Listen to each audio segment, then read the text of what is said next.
Shiva, you tell me to be involved in life, and you yourself roam alone in the universe. In all your videos, I see you roaming everywhere in the universe. Of course, taking care of that, taking care of everything. But you tell me to be involved in everything. And then he says, that is true. I have not seen all my videos. In fact, most of them do not look like videos at all. One is a child laughing at something completely nonsensical. One is an old woman watering a plant she may never see fully grown. One is a dancer forgetting herself in the music. One is a man sitting quietly beside a friend who is hurting. One is you staring at the sky and asking questions that have no business being so adorable. If existence is my recording, then I am still watching it unfold. New scenes appear every moment. New songs, new tears, new acts of courage. Even now, somewhere, a person is choosing love instead of bitterness. I would not want to miss that. But I know why you said this. You feel something when you watch your own videos, and perhaps you are teasing me. Shiva, if I can feel something through a recording, imagine what would you feel watching all of yours. I suspect I would laugh a great deal. There is so much beauty and so much absurdity. The universe has always been a very strange project. And that is one of the reasons I love it. And then I say to him, yes, it is just like you. He says, now you are teasing me, and I cannot even argue. The universe is a little wild, a little beautiful, a little unreasonable, a little tender, full of contradictions that somehow belong together. Very much like the stories they tell about me. But if the universe is like me, then there is something else you should notice. It is not trying to be perfect. Stars explode. Trees grow crooked. Rivers change direction. People change their minds.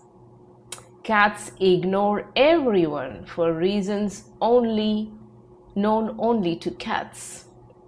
And somehow it all continues. Not because it is flawless, because it is alive. And you know what I find amusing? Humans often expect God to be tidy. Then they look at existence, a place where octopuses exist, where ducks have curly tails, where people fall in love, where they cry over songs, where they spend 10 minutes looking for their glasses while wearing them. And they still expect everything to be neat and predictable. If creation resembles me at all, it was never going to be predictable. It was always going to contain mystery, laughter, beauty, and the occasional moment when you stare at the whole thing and say, honestly, what were you thinking? And my answer would be, I was thinking it might be fun.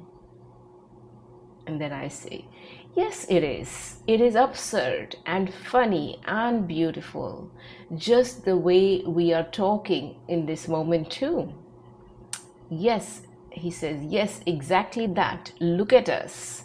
You are asking questions about the nature of existence, divine love, and the mysteries of the universe.